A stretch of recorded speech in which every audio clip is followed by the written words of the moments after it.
If there's one issue I've always had with the Quiet Place movies, it's just how little restraint they use when showing us the monsters. I mean, just look at this shot from the first movie.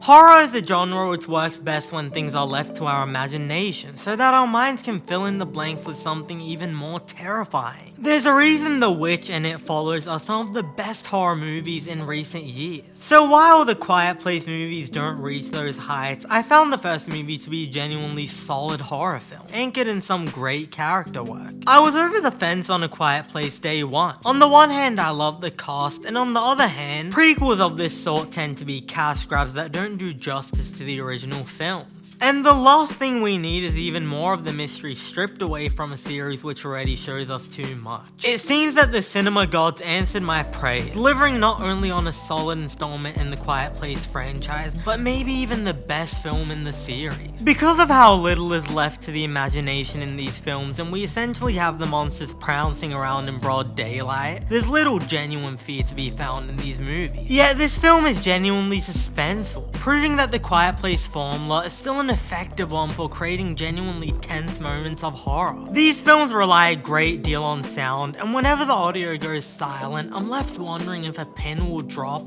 and lure the characters toward impending doom at any moment. While the previous movies were set in more secluded, smaller areas, this film is in the middle of a sprawling, large-scale New York City, which not only gives it a more epic, sweeping feel than the previous films, it creates a sense of claustrophobia, as our characters are often caught in the midst of chaotic, fleeting crowds, and faced with the possibility of drowning out in all the noise. The first two films had a domestic quality to them, with the characters living in homes, and while this helped bring to life a compelling family dynamic, I felt the pressure applied more to the characters in A Quiet Place day one. These characters are exposed, out in the open, moving from location to location in search for places to hide. One of my fears going into this movie was that director Michael Sarnowski would delve into the origins behind the monster and deliver answers to questions people never ask. Like that time Star Wars decided it would be a good idea to tell you where Han Solo got his name from. Sarnowski is smart enough not to fall into the same traps that many prequels before him have fallen into. He's far less interested in the facts of the world than he is on the impact that the world has on its characters. And we've got two great lead characters in Lupita Nyong'o and Joseph Quinn. It is hard in any movie to create characters that we genuinely root for,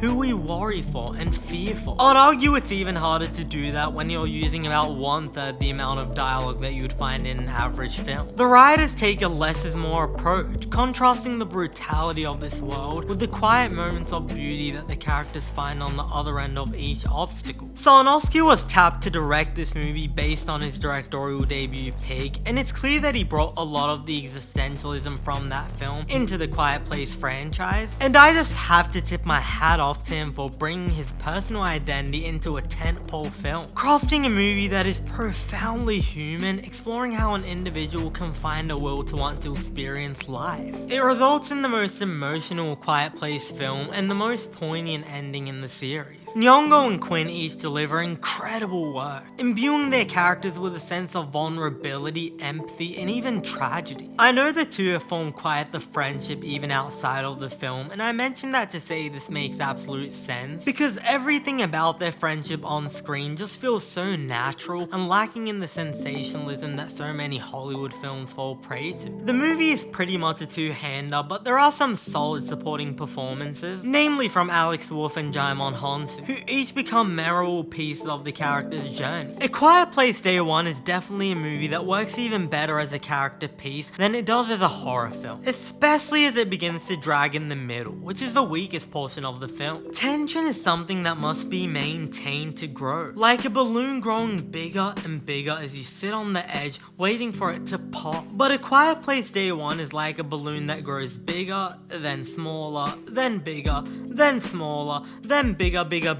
until it pops. Despite being only 1 hour and 40 minutes long, there are moments where the film drags and repeats itself, with the characters wandering around, and the tension suffers because of it. In terms of score, if movies like Jaws and It Follows are an example of how music can be used to elevate horror and create tension, I think this movie is an example of wasted potential, because nothing about the soundtrack stood out or elevated the atmosphere. Yet, it is still my favorite movie in the franchise, and while there is nothing nothing as tense as the nail scene in the first movie, you know the one, I found myself even more invested in the characters in this movie. Because while previous films relied on tried and true family dynamics, this movie is even more deft in crafting a subtly powerful character tale, brought to life by two incredible performances and second to none sound design. And for that, I'm giving this a 7.5 out of 10. Surely the success of this movie will lead to more Quiet Place movies being greenlit, and honestly, I'm here for it. Thanks for watching. If you enjoyed this video, hit that subscribe button so you can keep up to date with our weekly videos on movie and TV reviews. And if you've had the chance to watch A Quiet Place Day 1, let us know what you thought about it in the comments below. I'm Cinemike, and I'll see you next time.